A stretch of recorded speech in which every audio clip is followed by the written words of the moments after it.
এই 2024-এর হজের মৌসুমে যে মদিনা না গেলেও চলবে। আপনাদের আওয়াজটা আরেকটু লাগবে, জোরে জোরে বলুন নাউজুবিল্লাহ। যেখানে বলা হয়েছে আরশেরও কাবা মদিনা, ফরশেরও কাবা মদিনা, কাবারও কাবা মদিনা, সেখানে না গেলে ঠিক আছে আপনি কর্ম করবেন, সারাদিন কর্ম করার পরে বেতনটা যেখান থেকে নিতে হবে সেটা হলো আপনার মালিকের কাছে যেতে হবে, ঠিক কিনা বলেন? ও ভাই, মক্কাতে অনেক সওয়াবের জায়গা আছে, কিন্তু এই সওয়াব যে দিবে এই বেতনটার জন্য মদিনা যেতে হবে। বুঝাতে পারবো না সেই বিষয়গুলো। যারা গিয়েছে একবার আমার নবীজির রওজায় আতহার দেখেছে, বিশ্বাস করুন, যখন রিয়াজুল জান্নায় গিয়ে আমার নবীর রওজার পাশে 2 রাকাত নামাজের সুযোগ হয়েছে, সেজদা দিলে কপালটা লাগাইলে কলিজা যেন ছিন্ন ভিন্ন হয়ে যায়। ইয়া রাসূলুল্লাহ, আপনি তো জিন্দা নবী, আপনাকে 6000 মাইল দূর থেকে যখন মনে চেয়েছে সালাম দিয়েছিলাম, আর হাজিরা যখন তখন রওজার পাশে দাঁড়িয়ে বলে আসসালাতু ওয়াসসালামু আলাইকা ইয়া রাসূল। আহারে, নাইজেরিয়ান, ইন্দোনেশিয়ান, ওই সমস্ত কিছু পাগল আছে রওজাতে ঢুকলে, মানে রওজার বাবু সালামের গেটটা দিয়ে ঢুকলে ওরা যে কি পাগলের মতো, মানে শুধু পুলিশের জন্য সে রওজা।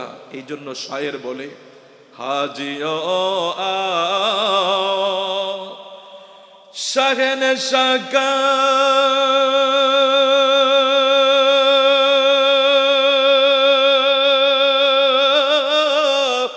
রওজা দেখো, ওরে কাবা তো দেখো চোখে কাবা, ওরে কাবা তো দেখো চোখে কাবা, কাবা কাবা দেখো বলগল উলা বিকমালিহি কশফ দুজাম লিহি হাসনাত জমিউ খসালিহি সাল্লু আলাইহি নেহি দো জাহাঁ মে मिसाले मोहम्मद जमाले खुदा है, कमाले मोहम्मद बलगल उला बिकमालिही कशफ दुजा बिजमालिही हसनत जमीउ खसालिही सल्लो। दिल में रोशन है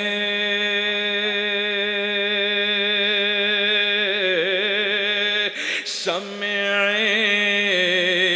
इश्क हुजूर,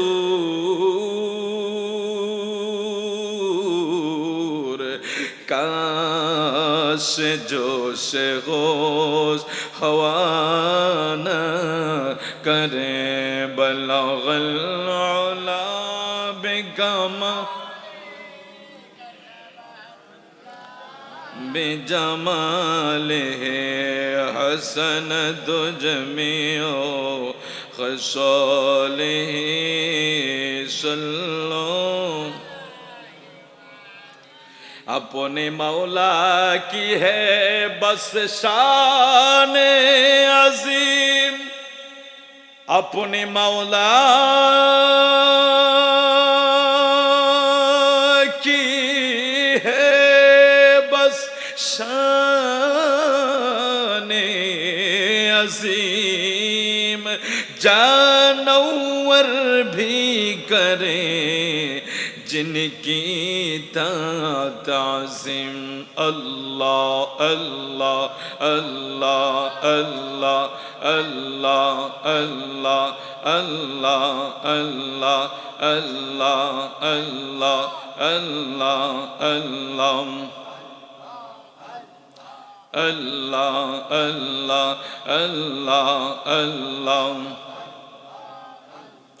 मोहब्बत मोहब्बत अल्लाह अल्लाह अल्लाह अल्लाह अल्लाह अल्लाह नबीर प्रेम पागल हইলে नबीर प्रेम पागल हইলে अल्लाह ताला खुशी नबीर दरूद फरदी बानिয়ে সে अल्लाह अल्लाह अल्लाह সবচেয়ে উপকারী জিনিস আয় হায় मोहब्बत সবাই अल्लाह अल्लाह अल्लाह अल्लाह अल्लाह अल्लाह नबीर प्रेम जय होय माताल अरे ताहार सम्मान रয়েছে কালো ওরে প্রমাণ আছে হযরত বিল্লাল প্রমাণ আছে হযরত বিল্লাল বানছে প্রেম রশি নবীর দরুদ ফরদি বানিয়ে সে আল্লাহ আল্লাহ আল্লাহ আল্লাহ আল্লাহ আল্লাহ Allah Allah Allah Allah ওয়াজকরণে পাগল ছিল নবীর প্রেমে দাঁত ভাঙ্গিল ওরে অবশেষে জুব্বা ফাইল অবশেষে জুব্বা ফাইল হইয়া দাসিনী নবীর দরুদ ফরদি বানিয়ে সে আল্লাহ আল্লাহ আল্লাহ আল্লাহ আল্লাহ নবীর প্রেমে পাগল হইলে নবীর প্রেমে পাগল হইলে আল্লাহ তাআলা খুশি নবীর দরুদ ফরদি বানিয়ে সে আল্লাহ আল্লাহ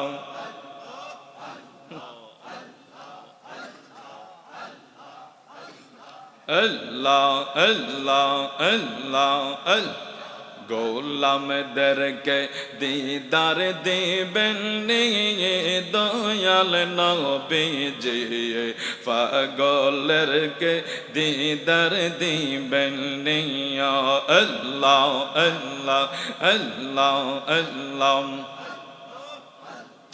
ও নবীজি কত মানুষ যায় মদিনায় আমরা পাগলা রাস্তায় রাস্তায় দয়া কইরা দিদার দিবেন দয়াল নবীজি আমরা রে মদিনায় নিবেন নিয়া আল্লাহ আল্লাহ আল্লাহ আল্লাহ পাগলদেরকে দিদার দিবেন দয়াল নবীজি আমরা রে মদিনায় নিবেন আল্লাহ আল্লাহ আল্লাহ আল্লাহ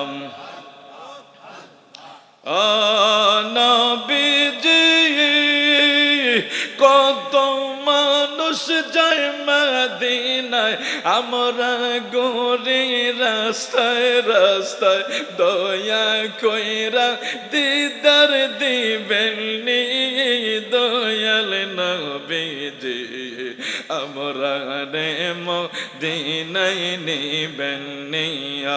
আল্লাহ আল্লাহ আল্লাহ আল্লাহ আল্লাহ আল্লাহ আল্লাহ আল্লাহ আল্লাহ।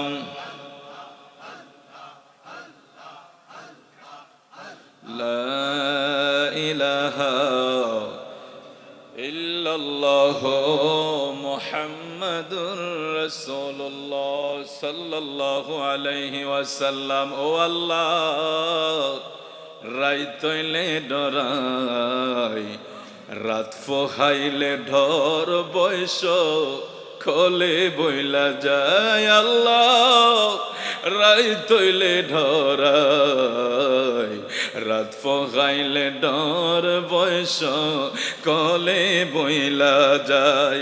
দিনে রাইতে তোমার বান্দার, দিনে রাইতে তোমার বান্দার খলবে যেন পাই। আল্লাহ, রাইতইলে ডরাই, রাত পোহাইলে ডর বয়স কলে বইলা যায়।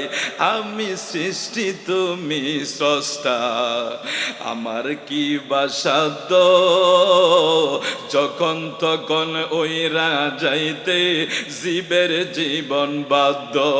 ওরে আমি সৃষ্টি তুমি স্রষ্টা, আমার কি বাসাদ্য, যখন তখন ওইরা যাইতে জীবের জীবন বাধ্য। ওরে সব ক্ষমতার প্রতিপাদ্য, সব ক্ষমতার প্রতিপাদ্য হার হামেশা গায়। আল্লাহ, রাইতইলে ডরাই, রাত পোহাইলে ডর বয়স খোলে বইলা যায়। আল্লাহ, রাইতইলে ডরাই, রাত পোহাইলে ডর বয়স কহলে বইলা যায়। জোরে বলে আল্লাহু আকবার। বিসমিল্লাহির রহমানির রহিম। ইন্না রাহমাতাল্লাহি করিবুম মিনাল মুহসিনিন।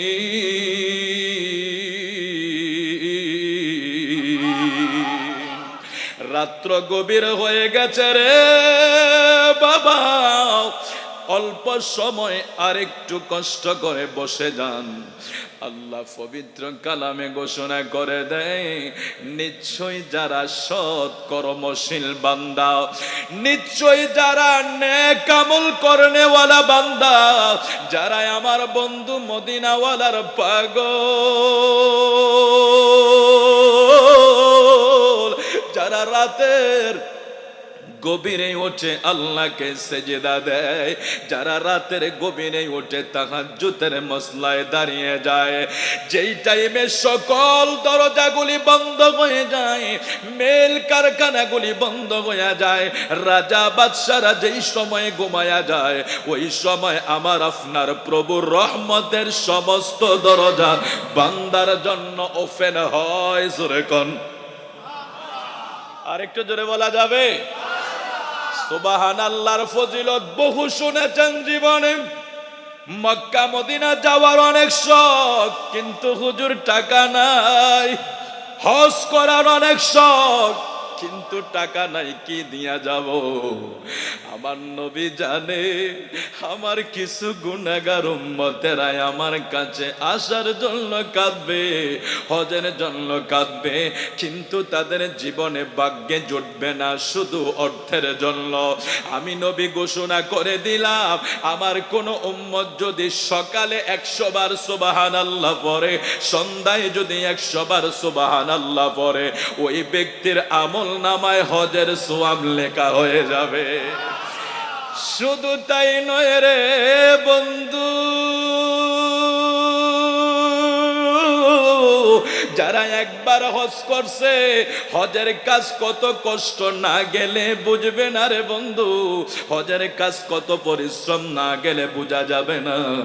মদিনাটা জান্নাত, কিন্তু মক্কায়, মিনায়, মুজদালিফায়, আরাফায় যারা অবস্থান করে তারা বলতে পারবে এই প্রচন্ড গরমের ভিতরে আপনি 3 দিন মিনার তাবু থেকে ফাতর মারার জন্য জামরায় যেতে হবে।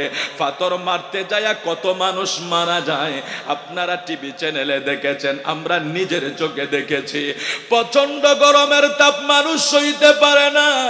হজের কাজ অনেক কষ্ট, ওই কষ্টের কাজ, পরিশ্রমের কাজ আমার আপনার প্রিয় নবী, মাহবুব নবী ঘোষণা করে যায়, উম্মত রে উম্মত রে উম্মত, ফজরের নামাজটা জামাতে আদায় করিও। নামাজ আদায় কইরান যায়, নামাজের ভিতরে বৈশা তাসবিহ তাহলিল পড়তে থাকো। সূর্য উদয় হবে, সূর্য উদয় হওয়ার 23 মিনিট পরে 2 রাকাত করে তোমরা কেউ যদি 4 রাকাত ইশরাকের নামাজ পড়ো, আমার নবী কয় উম্মত রে তোর আমলের ভিতরে একটা হজের সওয়াব, একটা উমরার সওয়াব লেখা হবে। সুবহানাল্লাহ। এই পুরস্কারটা কি ছোট হয়ে গেছে নাকি আমাদের জন্য? কি বলেন বাবা? কার জন্য পেয়েছেন জানেন? আমার আপনার প্রিয় নবীর জন্য,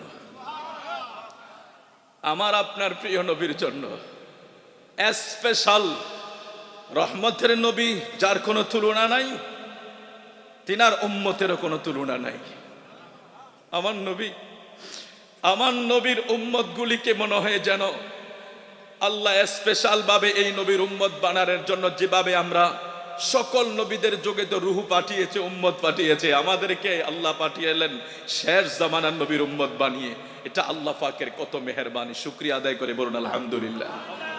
আমার নবী বড়, আমার নবীর সেই উম্মতের জন্য নবী বড় মেহেরবান, উম্মতের জন্য বড় নবী মেহেরবান। কেন জানেন?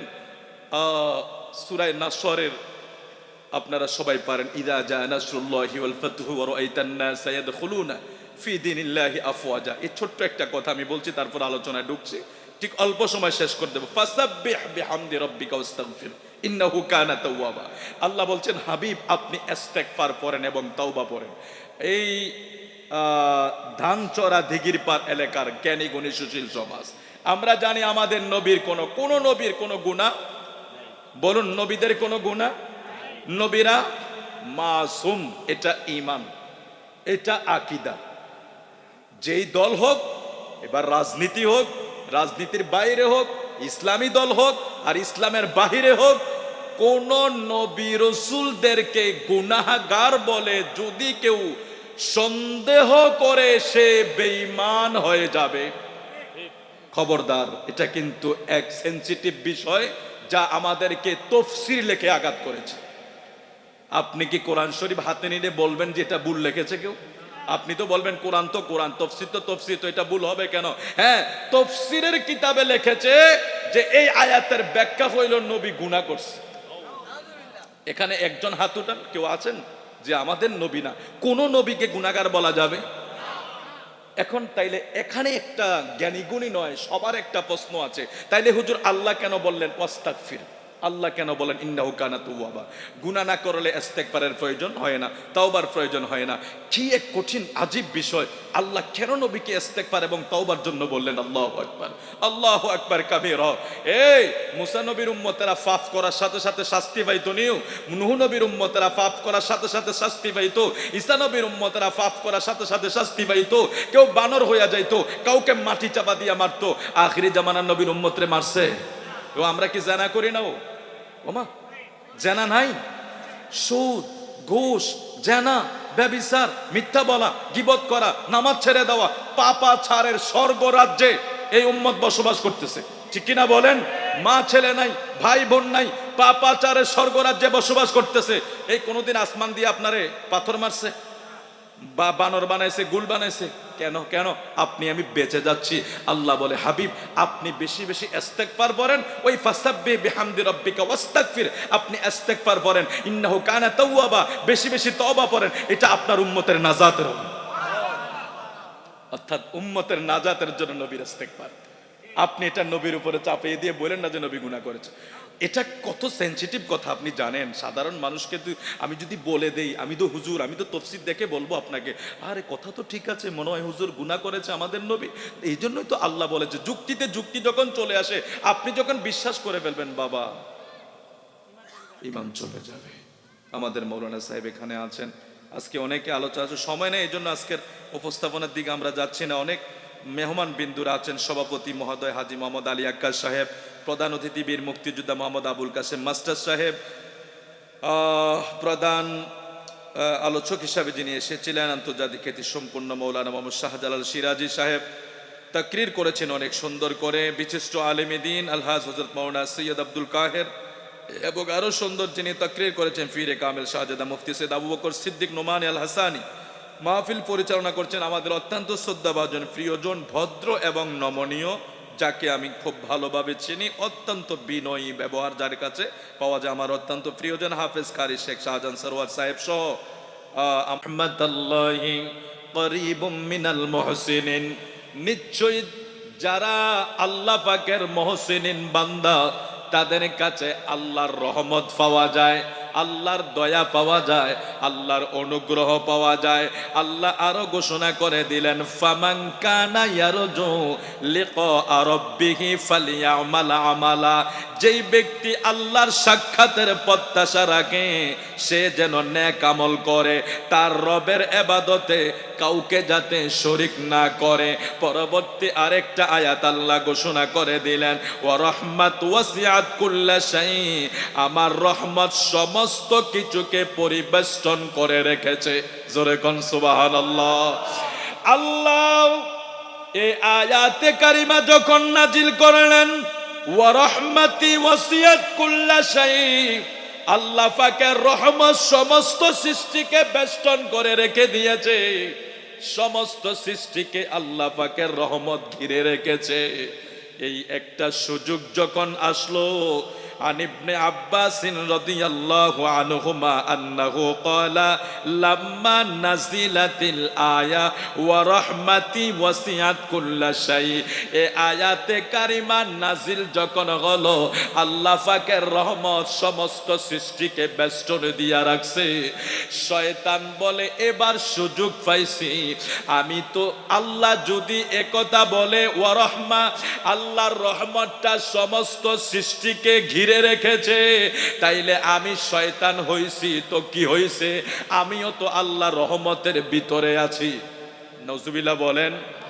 আল্লাহ বলেন, আমার রহমতকে সমস্ত কিছু বেষ্টনী দিয়ে রেখেছে। এই সুযোগে শয়তান বলতেছে, ইবলিস বলতে লাগলো, আমিও তো এই কিছু এই অংশের ভিতরে আছি। আমি ইবলিস হইলে কি হয়েছে, শয়তান হইলে কি হয়েছে, আমিও তো এটার ভিতরে। কারণ আল্লাহ রহমত যেহেতু গোটা সৃষ্টিকে বেষ্টনী করে রেখেছে, আমিও তো সেটার ভাগীদার হব। এবং ইহুদি নাসারারাও বলতে লাগলো, আমরাও তো তাহলে রহমতের ভাগ পাবো। তাদের এই উক্তির পরে আল্লাহ আবার আয়াত নাজিল করলেন, ফাসাকতুবুহা লিল্লাযিনা يتقون ويؤتون الزكاة والذين هم بآياتنا يؤمنون। জোরে বলে আল্লাহু আকবার। প্রথম আয়াতে কারিমা নাজিল হলে শয়তান খুশি হইল, ইহুদি নাসারারা খুশি হইল। শয়তান খুশি হইল, আল্লাহ যেহেতু বলেছে আল্লাহর রহমত গোটা সৃষ্টিকে বেষ্টনে দিয়া রাখছে, তাইলে আমিও তো আল্লাহর সৃষ্টির ভিতরে আছি, আমিও তো রহমত পাবো। ইহুদি নাসারারা বলে, আমরাও তো আল্লাহর সৃষ্টির ভিতরে আছি, আমরাও আল্লাহর রহমত পাবো। তাদের এই কথায় আল্লাহ তাদের জবাব দিলেন, যারা শিরক থেকে বেঁচে থাকবে, যাকাত আদায় করবে, যারা আমার আয়াত সময়ের উপর ঈমান রাখবে, আমি এই রহমত শুধু তাদের জন্য নির্ধারণ করব। সুবহানাল্লাহ। শয়তান এই জায়গায় ফেল। শয়তানে আয়াত শোনার পরে হতাশ হয়ে গেলেন। প্রথম আয়াত শোনার পরে তিনি স্বস্তি বোধ করলেন আর বললেন, নিশ্চয় আমি আল্লাহর রহমতের ভিতরে যেহেতু আল্লাহ গোটা সৃষ্টিকে ঘিরান দিলেন, আমিও সেখানে কিছু ভাগ পাবো। ইহুদিনা আল্লাহ এই প্রশ্নের তাদের এই আশ্বস্ত যখন তারা হলো, শয়তান হলো, আল্লাহ বলে দিলেন যারা শিরক থেকে বেঁচে থাকবে, যাকাত আদায় করবে, যারা আমার আয়াত সুপর ঈমান রাখবে, আমি শুধু তাদের জন্য রহমত নির্ধারণ করব। তখন ইবলিস শয়তান হতাশ হয়ে পড়লো। তারপরে আল্লাহ আবার ঘোষণা করলেন আল্লাযীনা ইয়াত্তাবিউনার রাসূলান নাবিয়াল উম্মি। এবার ইহুদি নাসারারা যখন আমার প্রিয় রাসূল সাল্লাল্লাহু আলাইহি সাল্লামের প্রতি ঈমান আনার ব্যাপারে আল্লাহ গুরুত্ব দিয়ে দিলেন, তখন ইহুদি নাসারারাও ফেল হয়ে গেল। এই জায়গায় বোঝা গেল আল্লাহ আমাদেরকে যেই বিষয়টা মেসেজ দিলেন, আমি আল্লাহর প্রতি সমস্ত কিছুর প্রতি ঈমান আনবা ঠিক, আমার প্রিয় আকা মাহবুবে খোদা সাল্লাল্লাহু আলাইহি ওয়াসাল্লামের প্রতি কেউ যদি ঈমান না আনে, সে আমি আল্লাহ রহমতের ভাগ পাবে না। এটা ঘোষণা কার? এগুলি অনেক বিশ্লেষণ আছে, যেহেতু সময় কম আমি সেদিকে যাচ্ছি না। শয়তান আশা করেছে রহমত পাবে, ইহুদি নাসারারা আশা করেছে রহমত পাবে। আল্লাহ সর্বশেষ তাদেরকে মেসেজ দিয়ে দিলেন আল্লাযীনা ইয়াত্তাবিউনার রাসূলান নাবিয়াল উম্মিয়া, যারা আমার প্রিয় নবীর প্রতি ঈমান আনে, তাকে অনুসরণ করে। এই আয়াত নাজিল হওয়ার পর ইহুদি নাসারা আল্লাহ রহমতের ব্যাপারে নিরাশ হয়ে পড়লেন। অর্থাৎ আল্লাহ বলছেন যারা আমার মুমিন বান্দা, তাদের উপরে আমি আল্লাহ রহমত থাকে, তাদের উপরে আমি আল্লাহ রহমত থাকে। ওই রহমত কারা পাবে? যারা মুমিন। এখন মুমিন কারা? শুধু লা ইলাহা ইল্লাল্লাহ পড়লে মুমিন হওয়া যায় না। মুহাম্মাদুর রাসূলুল্লাহ প্রতি যাদের পরিপূর্ণ ঈমান থাকে তারা হইল মুমিন। সুবহানাল্লাহ বলেন না। নবীরে আমাদের মতো বইলা, নবী সাধারণ মানুষ। কিছুদিন আগে আমাদের বুড়িচঙ্গের ভিতরে একটা মাহফিলে গেছি, সব স্লোগান চলে, নারে রিসালাত তো নাই, আমার প্রিয় নবীর একটু মোহাব্বতের কথাও নাই। আমি মনে হয় একটু গায়ের জোরে বলছি, বলার মতো কেউ নাই, অথচ বড় বড় আলেম। কেউ একজন ফেসবুকে লিখেছিল এই দেশের মুসলমানেরা বিপ্লব চায়, এ দেশের ইসলামের স্বাধীন চায়, এ দেশের ইসলামের পতাকা উড়াতে চায়। যতদিন তোমাদের স্লোগানের সাথে, নারে তাকবীরের সাথে নারে রিসালাত আনা আসবে, বিপ্লব ঘটানো সম্ভব হবে না। আওয়াজে পাকিস্তান হইবা, আমার নবীর স্লোগান না থাকলে বিজয় আসবে না, কোনোদিনও বিজয় আসবে না। ঠিক কিনা বলে? বড় বড় মাহফিল হয়, বক্তার নামের টাইটেল আগে পিছে অনেক লম্বা, বক্তার নামে স্লোগান দিতে দিতে শ্রোতা ফেনা উঠায়, অথচ একবার নারে রিসালাত বলে না। তাহলে ওই সমস্ত লোকদের বিষয় কিন্তু মেসেজ এখানে, যারা প্রিয় নবীর ব্যাপারে পরিপূর্ণ ঈমান না আনতে পারে, এদের আল্লাহর রহমতের ভাগ এরা কোনোদিন পাবে না। আল্লাহর রহমতের ভাগ এরা কোনোদিন পাবে না। কারণ আমাদের প্রিয় নবী এমন একজন নবী যার কোনো তুলনা নাই। আল্লাহ যেভাবে স্রষ্টার কোনো তুলনা নাই, সৃষ্টির ভিতরে আমাদের প্রিয় নবীর মতো আর কেহ, আরো জোরে বলে আর কেহ, খলক সে আউলিয়া औलिया से रसूल और रसूल से आला हमा सबसे औला আপনাদেরকে কষ্ট হচ্ছে নাকি রে বাবা? এই প্রেম পাবেন না, এই প্রেম বন্ধ হয়ে যাচ্ছে দিন দিন। মোল্লা মৌলবীর ডিগ্রির অনেক অভাব নাই, কিন্তু নারে রিসালাতের মাহফিল বন্ধ হয়ে যাচ্ছে। ও ভাই, বক্তার নামে এত বড় লম্বা লম্বা স্লোগান দিতে পারলেন, এমপি মন্ত্রীর নামে স্লোগান দিতে পারলেন, আমার নবীর নামের স্লোগানটাকে কেটে দিলেন। এটা বেদাত। তো এটা বেদাত হলে ওটা জায়েজ হয় কিভাবে? এমপি মন্ত্রীরটা জায়েজ হয় কিভাবে? বক্তারটা জায়েজ হয় কিভাবে? রাসূলুল্লাহটা যদি বেদাত হয়, সব স্লোগান জায়েজ, সব স্লোগান দিতে পারো, জিন্দা টাটকা অলি বানাইতে পারো, অথচ আমার প্রিয় নবীর স্লোগান তোমাদের জবানে আসে না। বিপ্লব ঘটাবে না। যেখানে রাসূলুল্লাহ নাই সেখানে কোনো বিজয় নাই, সেখানে থাকবে সারা জীবন লাঞ্ছনা আর বঞ্চনা। लम्मी खल्क़ से औलिया औलिया से रसूल और रसूल से आलामा सबसे औला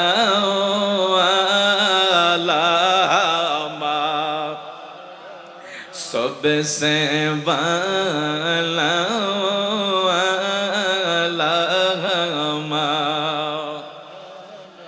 अपने मौला का प्यारा हमारा नबी, अपने मौला का प्यारा हमारा नबी, दोनों आलम का दुल्हा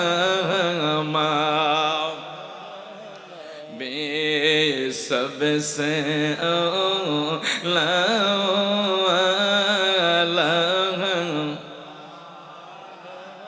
उपमा তোমার মতো দেখিনি কখন, তোমারই মতো কেউ হইনি সৃজন। উপমা তোমার মতো দেখিনি কখন, তোমারই মতো কেউ হইনি সৃজন। জোরে বলি আল্লাহু আকবার।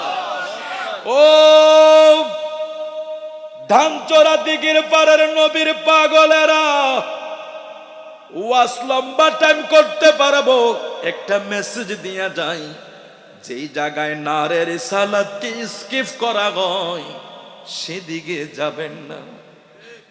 আমরা ব্যক্তিরা কখনো রাজার রাজত্বের জন্য পাগল হই না, কারো গোলামি করি না, না সরকারের না কারো গোলামি করে চলতে চাই না। আমাদের দলের নাম আহলে সুন্নাত ওয়াল জামাত। এই দেশে যত দল বানাইছে তাদের দলের একটা প্রতিষ্ঠাতা আছে না নাই? আমরা কারো বিরোধিতা করি নাই।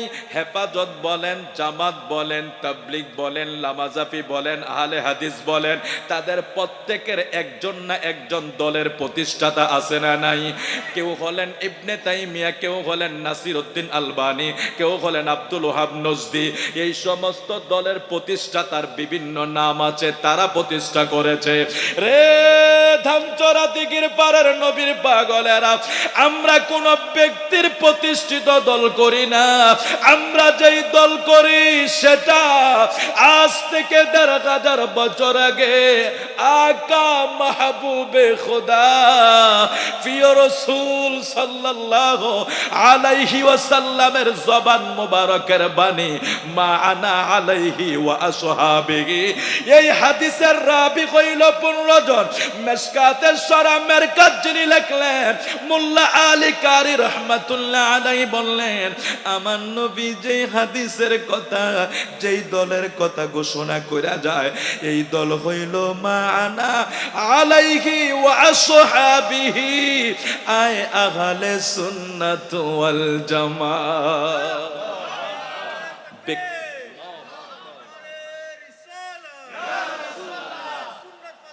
ব্যক্তির বানানো দল আমরা করি না, এটা আমরা পরিষ্কার করে দেই আপনাদেরকে। আমাদেরকে মারেন, ধরেন, কাটেন, আমরা সব সইব। আপনি যে দল করেন, রাজনীতি করেন, ক্ষমতা নেন, চেয়ার নেন, দেশ নেন, আমরার কোনো আপত্তি নাই। তবে আমার নবীর শানে যারা পরিমাণ বেয়াদবি করা যাবে, নারে রিসালাতের স্লোগান আছে তো যাবেন, নাইলে দূরে থাকবেন। ও শুনুন, ঈমান যাইতে বেশি সময় লাগে না। আমার প্রিয় মাহবুবে খোদা, দু জাহানের বাদশা নবীর উপর আপনার যদি কোনোদিন এতটুক মন মানসিকতা উঠে যায়, নবীর নাম শুনলে জমা দেওয়া যাবে না, এই কথাটা যেদিন আপনার ভিতরে কাজ করবে, প্রথম তসবিহ চড়া একটা সিরিলে জড়তে শুরু করে, কিছুদিন পরে আপনার কিয়াম করতে ভালো লাগবে না, কিছুদিন পরে আপনার নারের সালাত ভালো লাগবে না, কিছুদিন পরে আপনি বলবেন নবী রওজায় জিন্দা, এটা মিথ্যা কথা, এটা কিন্তু চলা শুরু করবে। আপনি হঠাৎ করে ওই নারের সালাত না দেওয়া ব্যক্তির কাছে প্রবেশ করার জন্য আপনি হঠাৎ করে এটা ছেড়ে দিবেন, আপনার ভিতরে ঢুকাইয়া দিবে বেদাত, অথচ আপনি তো জানেন না কোনটা দাঁত কোনটা বেদাত। মুসা নবীর খাসায়েসুল কুবরা, আমার নবীর 3000 মুজিজা আছে, জোরে কোন সুবহানাল্লাহ। ওয়াহাব ইবনে মুনাব্বা থেকে একটা হাদিসে মুবারকা এইভাবে বর্ণনা করা হয়, মুসা নবীর উম্মত 200 বছর গুনার কাজ করলো, আমার আপনার প্রিয় নবীর নাম তাওরাতের ভিতরে আহমদ নাম পাইয়া, আহম্মদ নামটা কিতাবের ভিতরে পাইয়া চোখে লাগাইলো, মুখে লাগাইলো, ওই লোকটার ইন্তেকাল হওয়ার পরে ডাস্টবিনে ফালাইয়া দিছে মুসা নবীর কওমের লোকেরা। আমার আল্লাহ ডাক দিয়া কয়, মুসায়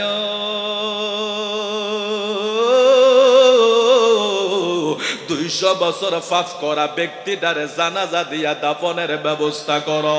বলে আল্লাহ কেন?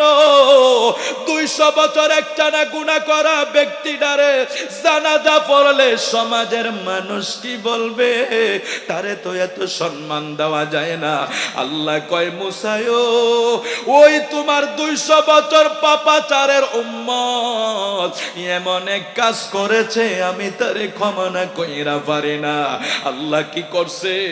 বলে আমি যেই নবীর উসিলায় কুল কায়নাত সাজাইলাম, তুমি মুসারে বানাইলাম, মুসারে কালিমুল্লাহ বানাইলাম, ইব্রাহিম রে খলিলুল্লাহ বানাইলাম, ইসমাইল রে জবিউল্লাহ বানাইলাম, আদম রে সফিউল্লাহ বানাইলাম, নূহ নবী বানাইলাম।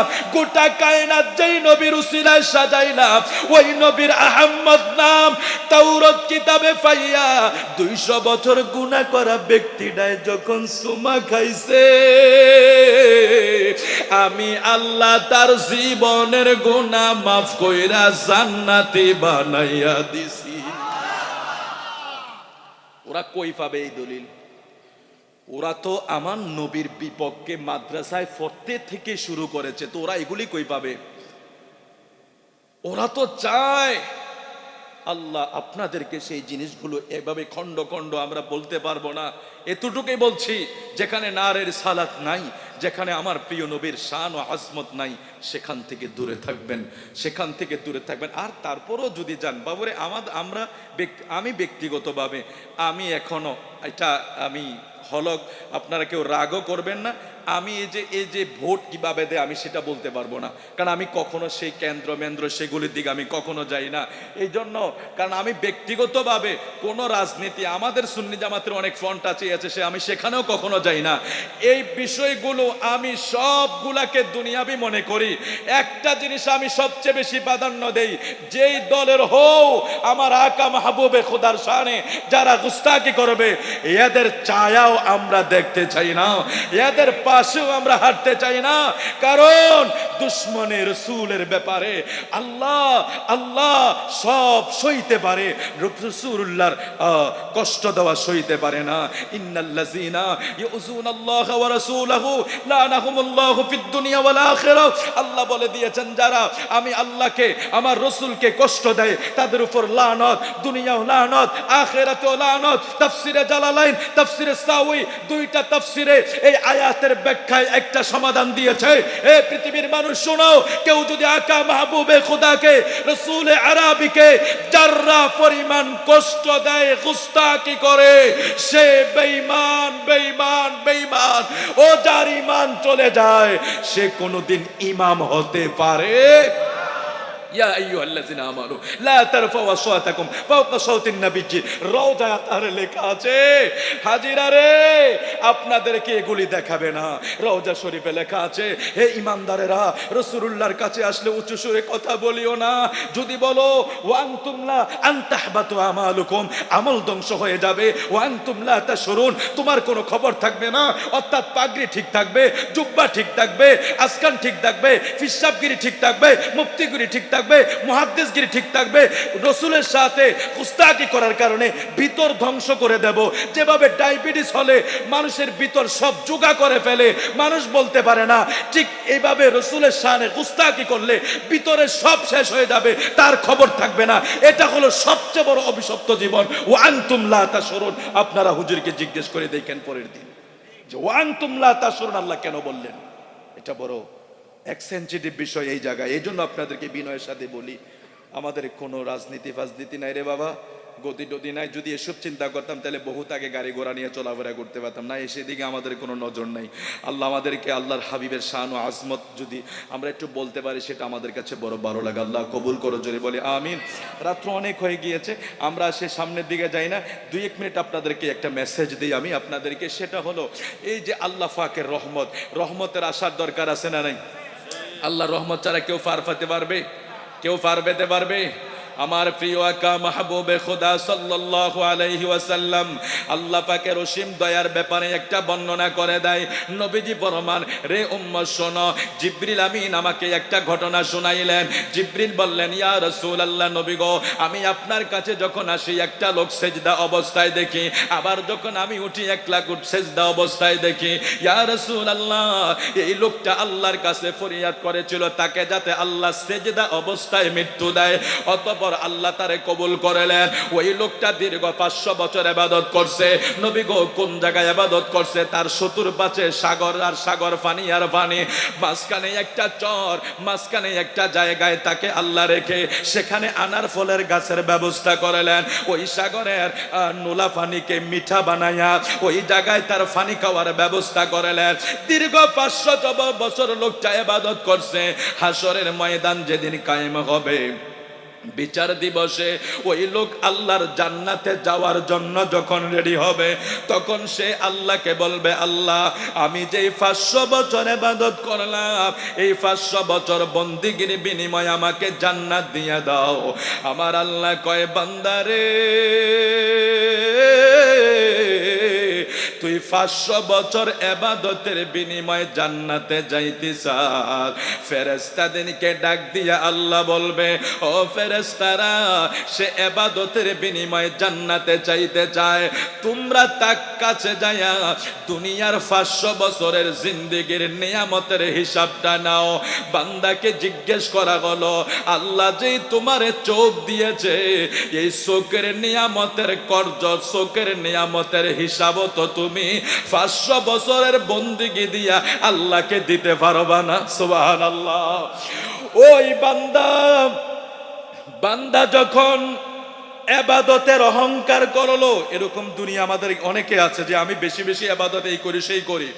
বান্দা যখন ইবাদতের অহংকার করলো আর বলল আমি ইবাদত দ্বারা জান্নাতে যাব, আল্লাহর রহমত লাগবে না, আল্লাহ বলে, রে বান্দা, আমি তোরে আনার গাছের ব্যবস্থা করছি, সেখানে নদীর পানিকে মিঠা বানাইয়া দিছি, 500 বছর তোর সেখানে আমি নিরাপদের ব্যবস্থা করছি। আমি যে তোরে এত কিছু দিলাম, এত কিছু লাগবে না, তোর একটা চোখের নিয়ামতের একটা চোখ, এটা তোর জন্য নিয়ামত, এটার হিসাব তুই আমারে একটু দে। ও বান্দা, তোর 500 বছরের বন্দিগি দিলে তো একটা চোখের হিসাব, চোখের নিয়ামতের হিসাব হবে না। জোরে কোন সুবহানাল্লাহ। ওই বান্দা আল্লাহর কাছে ফরিয়াদ করে, আল্লাহ, নিশ্চয়ই তোমার রহমত ছাড়া জান্নাতে যাওয়া যাবে না। বন্দিগি যদি 1000 বছরের হইয়া যায়, বন্দিগি যদি 1000 বছরের হইয়া যায়, আল্লাহর দয়া না থাকলে জান্নাতে যাওয়া যাবে? এক উম্মত আমার নবী আরেকজনের কথা বর্ণনা করছে, এক ব্যক্তি 100টা খুন করছে। আপনারা এটা শুনেছেন, এটা এই কিতাবটার ভিতরেও আছে।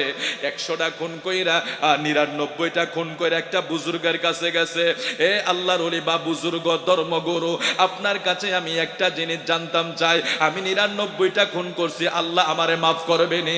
বলে না, তোমারে আল্লাহ মাফ করবে না। বলে আল্লাহ জন আমারে মাফ করবে না, আপনারেও আমি মাইরা ফালাইলাম। ওই লোকটারও তিনি মাইরা 100টা খুন করলেন। খুন করার পরে তিনি এবার আরেকজন ধর্মগুরুর কাছে গেলেন, যাইয়া বললেন, আমি আপনার কাছে জানতাম চাই 100টা খুনি আমি কি আল্লাহর কাছে মাফ পাবো নি? বলে তোমার তো মাফ পাওয়ার কথা না, তবে আমি তোমার কাছে 2টা গ্রামের কথা বলি। একটা গ্রামের লোক সবাই আল্লাহর ওলি, ওই জায়গায় যারা যায় তাদেরকে আল্লাহ ওলি বানায়া দেয়। আর একটা গ্রামের লোক হইল ব্যভিচারী, কাফের বা বেঈমান। ওই 2টা গ্রাম আছে, তুমি যদি ওই আল্লাহর ওলিদের গ্রামে যাইয়া ফুসতে পারো, ফুসলেই তোমাকে হয়তো আল্লাহ মাফ করতে পারে। ব্যক্তিটায় রওনা হইছে, ওই আল্লাহর ওলির গ্রামে যাওয়ার আগে আগে তার মরণ হইয়া গেছে। সূরা কোন সুবহানাল্লাহ। আল্লাহ পাকের ফেরেশতারা বান্দার কাছে হাজির, জাহান্নামী ফেরেশতারা কয় জাহান্নামে নিয়ে যাব, জান্নাতি ফেরেশতারা কয় জান্নাতে নিয়ে যাব। 2 দল ফেরেশতার ভিতরে যখন টানাটানি শুরু হইয়া গেছে, আমার আল্লাহ কয়, রে আমার ফেরেশতারা শোনো, আমার এই বান্দা যেই ভালো গ্রামের দিকে রওনা হয়েছিল, একটা হইল বেঈমান ব্যভিচারের এলাকা, আর একটা হইল ইমানদারের এলাকা। আমার বান্দা রওনা হওয়ার পরে যদি ইমানদারের এলাকায় 1 বিঘত বেশি যায়া থাকে, এই উসিলায় আমি আল্লাহ তাকে মাফ করে দেব। এটা আল্লাহ পাকের দয়া। সুবহানাল্লাহ বলবেন না? এটা আল্লাহ পাকের দয়া। আল্লাহ কয় ফেরেশতারা রে, ওই বান্দা 100টা খুন কইরা ক্ষমার জন্য ঘুরে। এই জন্য আল্লাহ বলেছে, লা তাকনাতু মির রাহমাতিল্লাহ, যত গুনাহ করছো, অন্যায় করছো, আমি আল্লাহ রহমত থেকে নিরাশ হইও না, আমি আল্লাহ রহমত থেকে দূরে যাইও না। ওই বান্দা, এখন বান্দার হিসাব হবে, বান্দা কি ইমানদারের এলাকার দিকে বেশি গেছে না এখনো কাফেরদের এলাকার ভিতরে বেশি আছে? আল্লাহ এখানে একটা সুযোগ খুঁজতেছে, যেহেতু আল্লাহ বলছে, ইয়া আইয়ুহাল্লাযিনা আমানুত্তাকুল্লাহ ওয়াবতাগু ইলাইহিল ওয়াসিলা। ও বান্দা, তোরা উসিলা তালাশ কর, আমি তোরারে মাফ কইরা দেব। উসিলা তালাশ কর, আমি তোরারে মাফ করে দেব। আল্লাহ এখানে একটা উসিলা বাইর করতেছে বন্দারে মাফ করে দেওয়ার জন্য। একটা মার্ডার যদি এই দেশে না, কোন দেশে যদি হয়, আমার দেশে পাশে হয়, কোন দেশে কল্লা পালায়া দেয়, 100টা খুন কইরা ক্ষমার জন্য গিয়েছে, ক্ষমা পাওয়ার আগে আল্লাহ তার মরণ হইয়া গেছে। এখন আল্লাহ বলছে, তোমরা মাপ দিয়া দেখো, সে যদি ইমানদার এলাকার দিকে বেশি পরিমাণ হাইটা থাকে, আমি আল্লাহ এই উসিলায় তারে মাফ করে দেব। ঠিক আল্লাহ যখন বান্দাকে মাফ করবে, ফেরেশতারা হিসাব কইরা দেখে ইমানদারের এলাকায় যায় সে এখনো বুঝে না, কিন্তু পথটা একটু বেশি গিয়েছে। পথ একটু বেশি যাওয়ার কারণে 100টা খুনি আমার আল্লাহ তারে মাফ কইরা জান্নাতি বানায়া নিছে। রহিম রহমান নাম তোমার আল্লাহ, গফুর গফার নাম তোমার আল্লাহ। আর এক ব্যক্তি ইমানদার কিন্তু জীবনে কোনো সওয়াবের কাজ করে না, মরার আগে আফের সন্তানদেরকে বলে, ও সন্তানেরা, আমি জীবনে কোনো ভালো কাজ করতে পারি নাই, আমি যদি মারা যাই আমার ভয় হয় আমি কেমনে জাহান্নামে থাকবো। সন্তানেরা রে, আমি মারা যাওয়ার পরে আমার দেহটা কবরে রাখিস না, আমি কবরের আযাব সইতে পারবো না, আমি কবরে থাকতে পারবো না। আমরা কি করবো রে বাবা, আমি মারা যাওয়ার পরে আমার লাশটা ফুরাইয়া দিস, ছাইগুলি ছিটাইয়া দিস, কিছু পানিতে ফালাইয়া দিস, কিছু জংলার এদিক সেদিক ফালাইয়া দিস। সন্তানেরা এটাই করলো। এন্তেকালের পরে ওই লাশটারে ফুরাইয়া দিল, ছাইগুলি ফালাইয়া দিল। আমার আল্লাহ কয় রে বান্দা, আমি আল্লাহর ভয়ে তুই যদি এতটুকু কাজ করতে পারছ, আমি কি তোরে ক্ষমা না কইরা পারি? ছাইগুলির একসাথ কইরা এগুলির আল্লাহ জিজ্ঞাসা করে, ওই বান্দারে তুই কেন এটা করলি? ওই গুনাহগার বান্দা আল্লাহকে ডাক দেয়, আল্লাহ জীবনের গুনার দিকে তাকাইয়া বড় ভয় লাগছিল, কবরের আযাব সইতে পারবো না, কবরে যাইয়া থাকতে পারবো না। তুমি আল্লাহর ভয়ে আমি বলছি আমারে ফুরাইয়া ছাই কইরা দিস, আমি কবরে থাকতে পারবো না। আল্লাহ কয় বান্দা,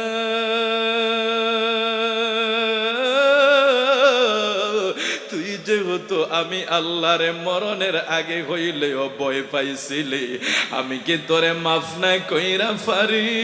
তোর জিন্দিগির গুনাহগুলি আমি মাফ কইরা তোরে জান্নাতে বানায়া দিলাম।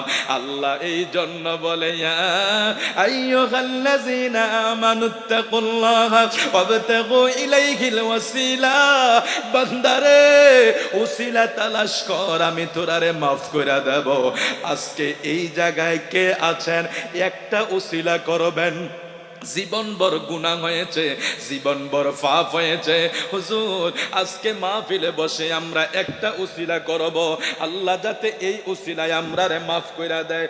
কোন উসিলায় কখন মাফ হইয়া যায় আমরা বলতে পারবো নি? ওই কথা বলেন, বলতে পারবো? কোন কারণে, কোন ভালো কাজের কারণে আমাদের মাফ হইয়া যায় বলতে পারবো? না না, কেউই বলতে পারবো না। আল্লাহ এই